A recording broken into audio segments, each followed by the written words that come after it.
अस्तंत बंगालातल्या रंगपानी स्टेशना लागसर सियालदाह वचपी कांचनजंगा एक्सप्रेस आणि मालगाडयेन एकामेकाक धपको दिल्ल्यान बरेच लुकसाण जाला आणि जखमी जाल्यात। ही घडणूक सोमारा सकाळी न्यू जलपाईगुडी लागसर घडली, जेन्ना मालगाडयेन सिग्नलाक ओव्हरशॉट करून उभी असलेले एक्सप्रेस रेल्वेक फाटले वटेन धपको दिलो। सुरवेचे माहिती प्रमाणे अपघातात कांचनजंगा एक्सप्रेसाच्या लोकोमोटिव्ह पायलटा सहित उण्यात उणे 8 जणांक मरण आयले। ते भायर सुमार 50 प्रवाशांक दुखापत जाली, पूण हे जीवाक धोको दिवपी नात अशे अहवालांतल्यान दिसून येता। या धक्क्याच्या परिणामाक लागून अगरतला सावन कोलकाताच्या सियालदाह वचपी एक्सप्रेस रेल्वेचे 2 डबे रुळार देवले। न्यू जलपाईगुडी स्टेशना सावन सुमार 7 किलोमीटर अंतराचेर आशिल्ल्या अपघात थळार सध्या उजो पालोवपाचे काम सुरू आसा।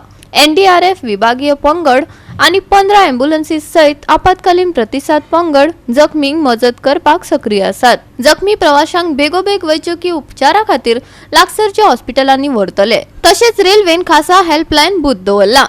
प्रधानमंत्री नरेंद्र मोदी हांनी दुःख उक्तायल्या। मरण आयिल्ल्यांच्या घरच्यांक प्रधानमंत्री राष्ट्रीय मजत निधीतल्यान 2 लाख रुपया आणि जखमींच्या घरच्यांक 50,000 रुपयांची मजत दिवपाची घोषणा केल्या।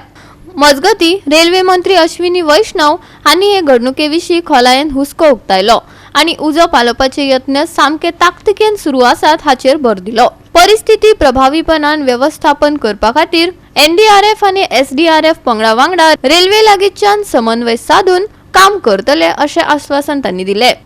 गोवा 365 खातीर मनीष परब आणि भक्ती पैबाळगी।